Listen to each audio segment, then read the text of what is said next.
Right now, as you watch this, there is an island in northern Italy that the Italian government has officially banned you from visiting. It sits less than 2 miles from one of the most beautiful cities on Earth, Venice, close enough to see the lights across the water at night. And if you were to somehow set foot on its soil, you would be walking on the compressed ash and bone of over 100,000 human beings. This is Poveglia Island, and what happened here is not a legend. It is history. Real, documented, and far more disturbing than any ghost story. The year is 1348. The Black Death has already killed 1 in 3 people across Europe. In Venice, the most powerful trading port in the world, officials face an impossible choice. The sick are arriving by ship every day. If even 1 infected person walks into the city, Venice dies. So, they make a decision that is both brilliant and brutal.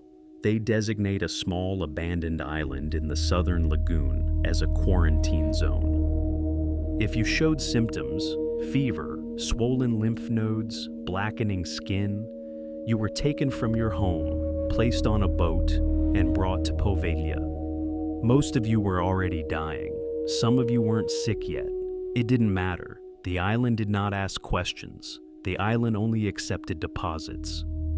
The last thing many victims saw was a man in a long black coat and a mask shaped like a bird's beak, stuffed with herbs the doctors believed would purify the air.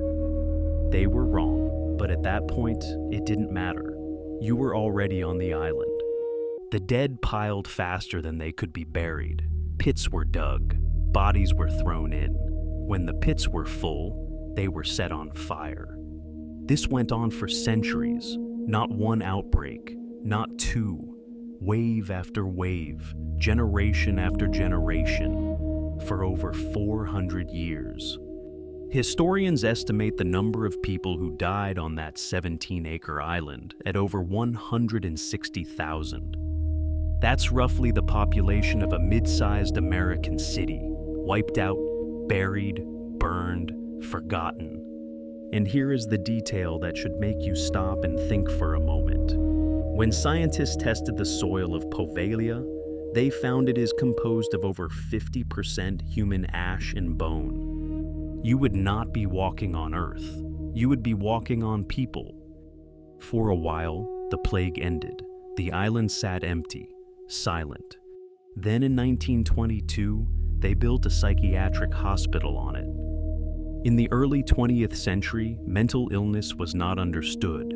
It was feared, and fear throughout history has only ever led to one thing: isolation. So, patients who suffered from depression, psychosis, or simply behavior that made powerful people uncomfortable were taken to Poveglia, the island that already held 100,000 corpses beneath its feet. The records that do survive describe what you would expect from that era: electroshock therapy, isolation, restraints, the kind of treatment we now recognize as torture. But then there are the stories, and here is where Poveglia becomes something more complex. A doctor at the facility, his name has never been officially confirmed, became obsessed with the island's history. Patients reported hearing voices, seeing figures in their rooms, feeling hands on their throats in the dark. Rather than dismiss these reports as symptoms of mental illness, the doctor became fascinated, and then, according to some accounts, he began to experiment. Lobotomies, performed not in an operating theater, but in the ward itself, with a chisel, a hammer, no anesthesia. There is no way to fully verify every detail of what happened inside those walls. The Italian government has been notably quiet about it. What we know for certain is this: in the 1930s, the doctor fell or jumped from the hospital's bell tower. The hospital closed in 1968, and the island was abandoned again. For the second time in its history, Poveglia simply stopped. Today, Poveglia sits frozen in time. The hospital beds are still there, rusted, overturned, half swallowed by vegetation. The floors have collapsed. The walls are returning to nature. The Italian government owns the island and has made it entirely off limits to visitors. No permits, no tours, no exceptions. In 2014, they attempted to auction a 99-year lease on the island, hoping a private investor would restore it.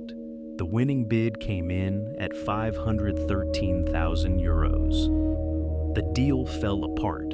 No one could agree on what Poveglia should become. Because what do you do with a place like this? A place where tens of thousands of people suffered and died, forgotten, abandoned, and then built over? Local fishermen still refuse to work the waters near the island, not because of ghosts, because their nets keep pulling up bone fragments. That is not a legend, that is a fishing report. Poveglia is not haunted by ghosts, it is haunted by choices. The choice to send 160,000 dying people to an island and call it public health. The choice to build a psychiatric ward on that same ground and call it progress. The choice today to leave it all there, sealed, slowly sinking into the lagoon.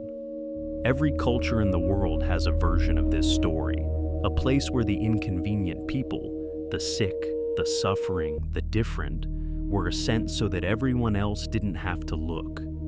Poveglia is just the one that left the most evidence behind. The world is full of islands like this. I'll be finding more of them. Until then, watch your step and think twice about what's under your feet. Next time on the channel, we will be taking a deep dive into the Sedlec ossuary. It is a different kind of horror from Poveglia. It's not abandoned or forbidden. It's hiding in plain sight. Thank you for watching. Like, subscribe, and comment what story you want to hear next.